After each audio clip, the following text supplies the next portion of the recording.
Hello friends, family, and internet strangers. Stephanie here with another What's for Dinner video. Please do not mind the fact that my kitchen looks like something attacked it. It has been a week.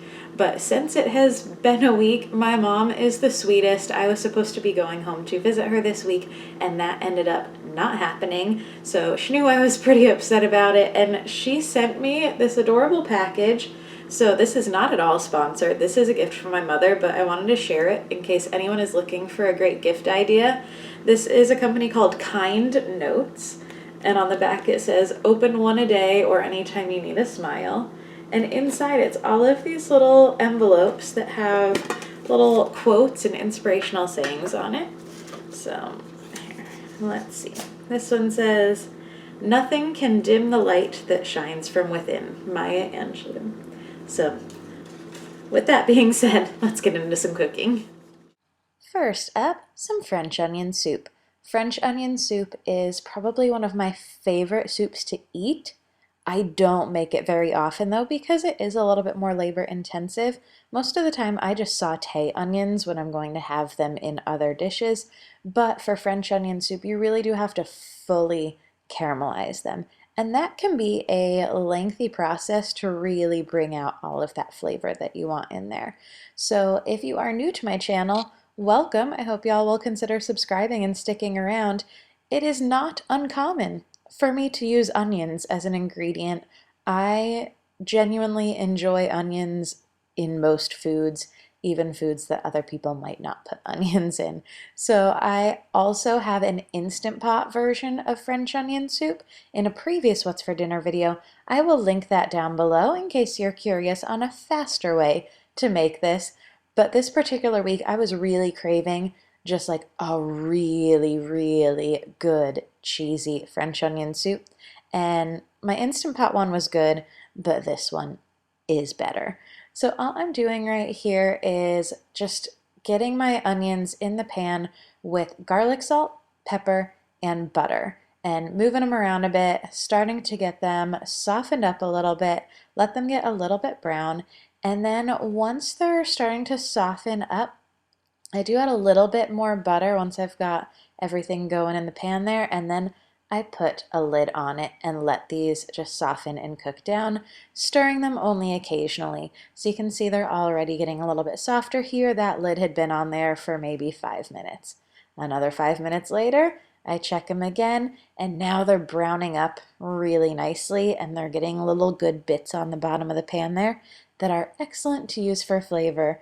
So once I have sauteed these for about 10 minutes or so, or until they start to get that brown color and they've softened up thoroughly, I am going to start adding my other ingredients to this. Most people do use some sort of wine or cooking sherry in their French onion soup, but that is not something that I keep on hand. I don't drink and I don't make a lot of recipes that call for those ingredients, so I don't have them. So this recipe simply uses seasonings and beef broth. I did not use anything fancy in this whatsoever. Once my onions were pretty well cooked, I added some thyme in there and then started adding my beef base. So I was using the Better Than Bouillon beef base, and I started out with 2 teaspoons and 2 cups of water, but realized with how many onions I had, I really wanted some more broth. It was very, very heavy on the onions, which yes, I like that, but I also do like it to be an actual soup and not just a bowl of onions.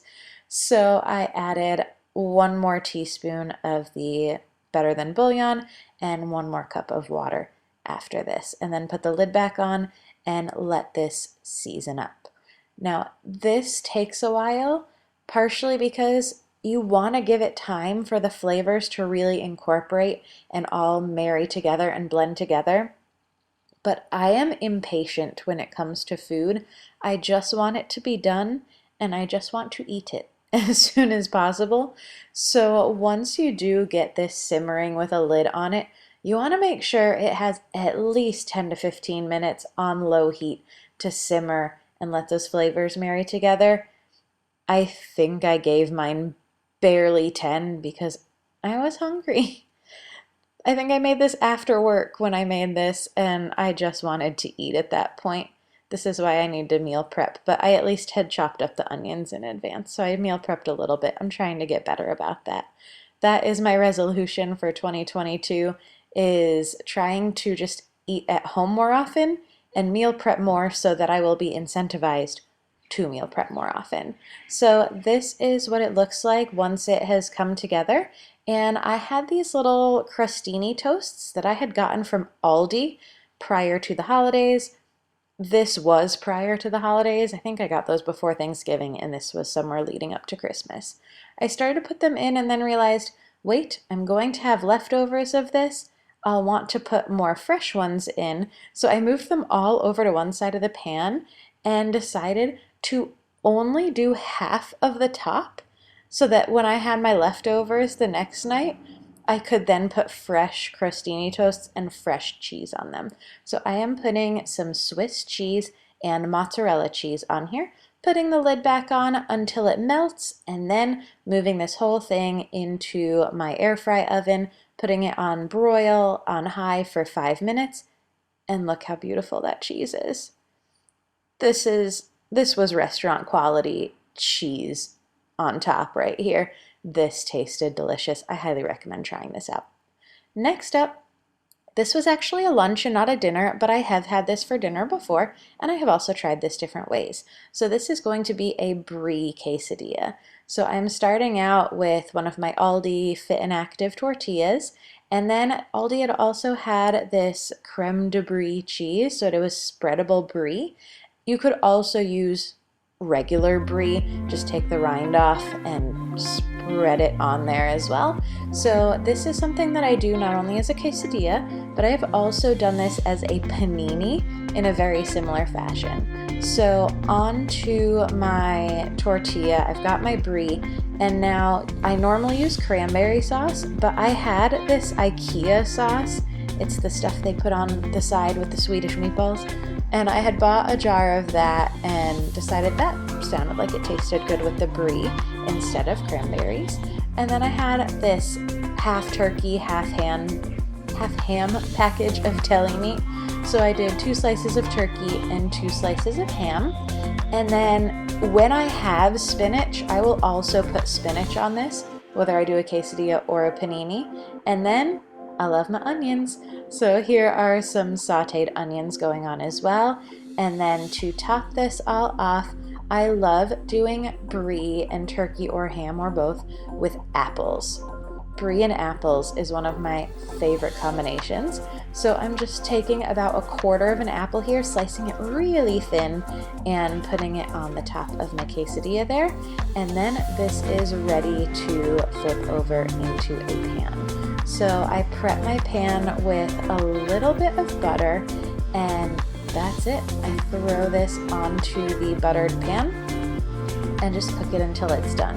So I leave it this way for about a minute to get it starting melting on both sides, and then I fold it over and let it cook until it's slightly brown on the bottom, and I can see my cheese melting and my meat warming up a little bit. And then I flip it and do the same exact thing to the other side. I let those apples start getting a little toasty, and once it is fully brown, I remove it from the pan and chop it into 3 slices. So once I chop this up, it is ready to go. It is good to serve. Warning, have napkins, because that cranberry sauce or the lingonberry sauce from IKEA, it drips out a little bit once it gets warm, so it's really tasty, but it can be just a little bit messy. Since I was having this with lunch, I just served it with the rest of that apple and some Cheetos, and this was a delicious lunch, or what I like to have on my days off, dinner. I usually only eat 1 meal on my days off, so I do dinner, although I do think I had something for dinner this night because this was good, it just wasn't that filling. Next up, I have got some really easy pasta here. So I am essentially amping up this pasta side from Aldi. This is the Aldi version of those Lipton pasta sides. So what I'm doing is I'm following the directions on the bag, except I'm adding about 1/4 cup extra water and 1/4 cup extra milk because I don't want all the water to absorb during the cooking process like it normally does with these pasta sides. And then I added just a small extra amount of butter, but not a significant amount.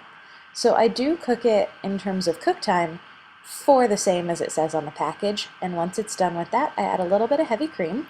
I add some shredded cheese. And then I had some leftover broccoli from a previous night. So I put about 1 serving of broccoli in this. And then I also had chicken, frozen chicken from Aldi. So you can use any sort of cooked chicken. This is very much a throwing it together as you go. These are things that taste good kind of meal. So in addition to my broccoli, I had some frozen grilled chicken that I had bought from Aldi prior to this to put on salads. I heated that up in the microwave per the package instructions, added it right in there, and gave it a big stir. And this was easy. It's not the healthiest meal, but it's also not quite as unhealthy as if I just ate the packet by itself. At least I added a little bit of protein and a vegetable to it. So this is super easy, especially if you are working during the day and then you get home and just don't know what else to make. This was something I threw together last minute, and it stopped me from going out for that night, so that was good. Next up, this is actually Christmas Eve right here in this video because I am still catching up on all the videos that I recorded but never showed y'all. So this one is family tradition. We always do Italian food in my family for Christmas Eve. I am Italian, so we do either chicken parm or lasagna pretty much every year for Christmas. In the past several years, it has almost always been lasagna. So I decided that was what I was going to do. Even though I was celebrating Christmas alone, I still made myself a little lasagna here. So I just did a small loaf pan versus a large pan that would feed multiple people. This fed me for 3 servings, plus one of my coworkers who had surprisingly never had lasagna before. Somehow that conversation came up, and I said, "What do you mean you've never had lasagna before?" So I brought him some of the leftovers as well. I love to feed the people around me. I will feed coworkers, I will feed my friends, I will feed family. I love feeding people. What I have learned through YouTube though is the way that my family has always made lasagna seems to be very, very different than how everyone else makes lasagna.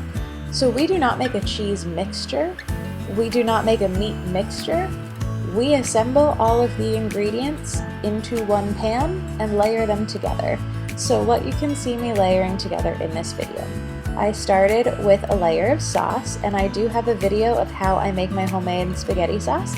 I will post that down below, as well as my meatballs that are going into this are in that same video that I will have in the description box.